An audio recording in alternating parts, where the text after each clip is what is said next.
Colossus tech, it appears. Hasn't worked on Thermal Lance just yet, and as I say that, he actually does. So definitely a good thing to have. Colossus are great. He doesn't have enough gas at the moment, so he definitely needs to work on either expanding or actually put the gas geysers here or ask a teammate for doing it. Another one of his teammates over here, Nova, sticking him for strictly Zerglings. Now, if anybody has, like they do, siege tanks or mutalisks, the Zerglings really aren't going to do much, but if timed properly, position open where he can actually move into a base and do some work harassment, that'll work well for him. And finally on Diablode, he's actually trying to get his expansion back up and going here. It does appear that the Mutalisks are finally useful for something and destroyed this particular Nexus here. But it appears, I think, maybe that Nexus might be 1 hex off of center. It might take 4 probes to actually mine that now. Diablode is actually trying to get another expansion down here at the bottom. He has a observer here, but he probably should move it around, try to get some type of scouting for that observer. One good thing about Grumio I would give him credit for, he's doing great with the creep spread.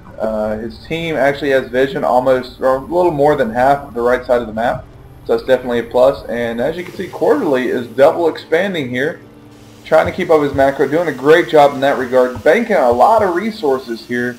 So I would hope to see that maybe he drops down maybe 5 or 6 more barracks, but instead looks like he's going for a fusion core.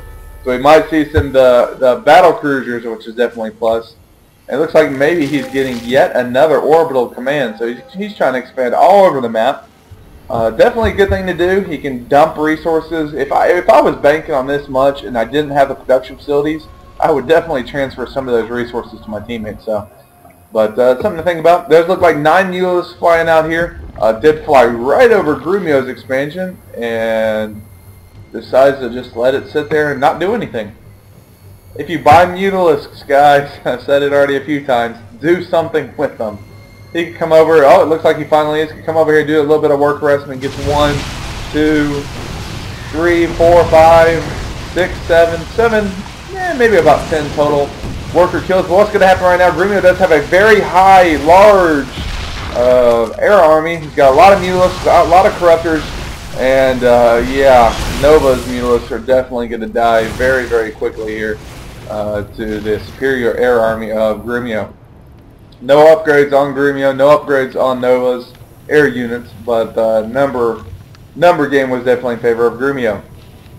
Now, again, Grumio was able to build this and has so far gone uncontested, but Team Lime actually does have vision, did see this, so hopefully they destroy it before too long. But it does appear that Lime's actually got a really huge army here. 143 supply, a lot of zealots with zealot charge, a couple blinks, a couple stalkers in here. Still no upgrades. It doesn't appear that just about anybody's actually got an upgrade so far here. I just go around before I make a liar out of myself. No one on Lime's team has any upgrades. JDX has no upgrades. Let's see if they got any upgrades down here. No upgrades for Quarterly, so for the most part it's just been unit versus unit. A lot of people have some resources, so yeah, don't forget your upgrades, guys. Do not forget them, because it's a big difference, especially when you're going against a 4v4 and you might be outnumbered because you're fighting 2 armies at the same time, or 3. Having an upgrade advantage could work to your favor. So JDX is working on the high yield expansion. If he gets this up and running, he'll definitely be back in the game. He's gotten a lot of Marines here. He's working on the combat shields. Great choice to do there. Did this player ever get combat shields? Probably not. Let's see. Does he even have an army anymore?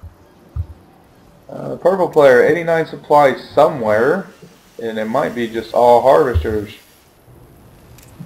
No, it doesn't appear so, but it does look like finally a big engagement going out. There's a huge amount of Zerglings. Holy cow! That's almost a maxed out army strictly on Zerglings. I would say maybe I got 6 pages at 24 pop, so that's about 140 or so Zerglings, 150 Zerglings, a lot. KVR is coming down here to actually lock down this expansion. He's got a couple of siege tanks to bombard. Sticking with the Marines, but still, the Marines don't have combat shield, which is a very, well, actually, it does appear that they do have a combat shield. I apologize. At this point, they finally do. They have the 55 HP. That's a massive, massive Zergling army. And of course, as you can see, Lime's up here doing some work as well. This Zergling army is going to easily lock down this expansion, prevent it from, of course, splitting anything. Now it looks like there's going to be an attack over here. Grumio finally got some Broodlords. Definitely what they need to get back into this game. Of course, the AI of all the units are going to focus down the Broodlings as opposed to attack the Broodlords. But it might just be a little too much. Siege tanks on the high ground just decimating the Zergling army. A couple battle cruisers up here and a couple Thors as well. Looks like the Zerglings are going to actually decide to push in here. Get a complete surround on this mech army, but is it enough to actually destroy this? I do not think so. One Thor might fall. It appears that one Thor might fall. Two Thors fell. That's about it. On that other side over here, it looks like KVR is actually trying to push in here and destroy Grumio's Broodlords. Does end up taking one of them out, but at the same time, Quarterly's up here on the high ground, just bombarding with his siege tanks, destroying this entire army. Grumio is, I was giving him so much shit this entire match, but it looks like finally he's able to do something for his team here. He got those Broodlords, able to hold it down, trapped the KVR's team over here where it is, and allowed for, as you can see, Quarterly's army to just bombard from the top here, and wow, that should not have happened. But Diablo does seem like he's trying to get out a couple Phoenix, which do very good against, of course, the Broodlords, but now there's enough battle cruisers and corruptors here that should push those Phoenix back. Pretty good battle right there. Partially unit position. As you can see, Quarterly was up here. He was up here blocking any type of run by. And unit composition. There was, of course, the Broodlords. Now, the Phoenix do decide to come back in here for some reason. I guess they wanted to die, because as you can see, they really didn't get much in terms of a kill there. Do actually get that one Corruptor, which I'm surprised on. And Nova has got a lot of Mutalisks now here. Of course, against those battle cruisers, it might not work too well. I would definitely say Quarterly to drop a couple Mules, or maybe some SCVs over here to protect and repair the battle cruisers. I mean, Grumio's over here giving him ground support, so he could easily bring, like I said, some SCVs over to repair. Diablo is doing a good job with this observer, keeping it on the battle cruisers so they know where the battle cruisers are at all times. Looks like Grumio is going to come down here, try to lock down this suspension going up. At the same time, it looks like the Mutalisks are on the hunt now, going for those Broodlords. There's about 4 Corruptors protected. That's definitely not enough compared to how many Mutalisks are here. The Corruptors are going down very, very quick. Didn't use the corruption ability. That might have helped them live a little bit longer, because they make it do a little bit more damage. And now the Broodlords are under attack. Unfortunately, it looks like possibly all of them are going down, but Quarterly here to rescue his teammates yet again. Has a couple Thors here, which do great against the Mutalisks, especially if they bounce up like they do. But it looks like at the immediate moment these Mutalisks are going unchecked, but they did bunch up for a little bit, and a lot of them died from the splash damage from the Thors. Great play by Quarterly. Lost a couple tanks there, but not too big of a deal, and a couple of course, Overlords were killed as well. And now that's a huge army. Quarterly's almost completely maxed out, 176 supply. That's sitting at 9, as you can see, battle cruisers, 5 Thors, and he's got a couple more Thors back over here. Anyways, he's going to be able to easily lock down positions. He knows the unit composition of his opponents. Unit compositions, actually, they have, of course, the Mutalisks, so he's got everything that can counter Mutalisks, and as long as he gets some type of help from his teammates, that he should be able to push forward. Now it looks like JDX is trying to do a massive drop, maybe into the main base of the Line player. It looks like the Nexus for Line was eventually taken out, probably by doing some drops from JDX, and I think JDX is pinging Quarterly's Banshees to help him attack. But at the same time, it looks like it'll be a lot of Zerglings coming down here, destroys that one Hellion. Is going to try and lock down this expansion over here for Quarterly. Quarterly's trying to come over here and help protect his own base at this time. At the same time, the Broodlords are over here on the right side doing some work to Diablo's main.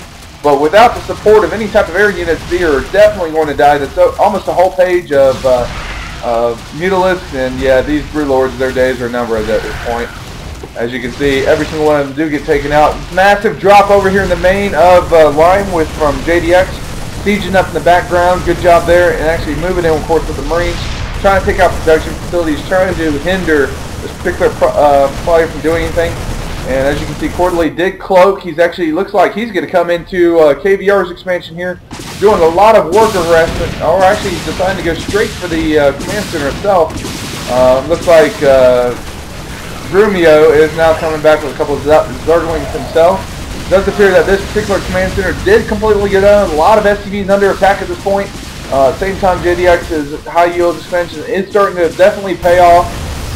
Got him back into this game. He was almost completely out at one point. 2 players were out, but he held his own, lifted off, and moved forward. And now he's uncontested in the main base of KVR and Lime, and just destroying production facility left and right. At the same time, at the front of Lime's base, where his expansion is, it's under attack by a massive battle cruiser and Thor army. I do like this unit composition, especially against what he's going up against, the Mutalisks, but I really like what he's doing for the entire game for the most part. Now we do have a lot of Mutalisks, a little over a page, on page almost a half there. Pushing up, looks like this might be the final push for Nova and KVR. KVR does have 2 Thors here, which actually do pretty good, but these Thors here are destroying these Mutalisks. They're, oh my goodness. Holy cow! You just saw 20 Mutalisks die with under 5 seconds due to splash damage. Now, actually, I'm going to pause it right here.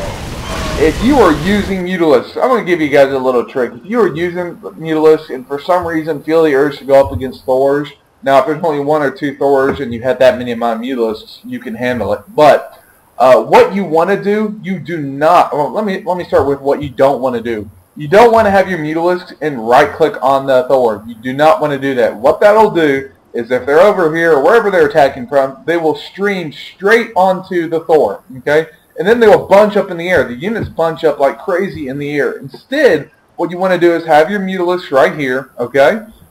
And right-click right here, okay? What will happen is your Mutalisks will then fly to this location. Right when they get above the Thors, hit H from your Mutalisks to, you know, a hold position. What that does is when they fly over, you hit H, hold position on top of the top of the Thors. They'll be spread out enough that the splash damage does not hit anyone but the intended target. So in doing that, the Thor is not doing nearly as much damage to the Mutalisks, and the Mutalisks can destroy the Thors. So that's one thing to think about, especially if you're a Zerg player. It's called the magic box. You see a lot of high-level casters say that, magic box your Mutalisks, because he had, you know, 30-some-odd Mutalisks, and in a matter of seconds he's down to 6. So he lost about 24, 25 or so Mutalisks, when if he magic boxed them over top of these Thors, he could destroy those Thors, destroy that battle cruiser easy, and probably assist KVR from that point forward. So little tidbit, especially if you play Zerg, be careful with your Mutalisks. They're very, very situational, and you got to play with them a lot smarter than just sacrificing them. All right, back to the action. It does appear that KVR is moving up here. Does have 2 Thors, but against the 2 Thors here and 1 battle cruiser, more than likely he's going to lose that back. Nova did actually leave right after he lost that entire army. It looks like Lime is also leaving, because as you can see, his main base is completely destroyed, doesn't have anything left to build. So now really it is only KVR and Diablode. Well, Diablode's not here either, so really it's only KVR is the only person left in the game on this particular team over here. So I'll switch it over to KVR's team. He's banking on a lot of resources. 90% of that is mainly because, you know, his other teammates left and gave him all those resources. So oh, what a good game. Definitely thought that JDX's team was going to lose just because that first push did so well against, you know, this particular base here, completely destroyed it. I will say that the person definitely that saved them was Quarterly, having those siege tanks placed in very nice positions up here to protect this Zerg player and to protect his own base.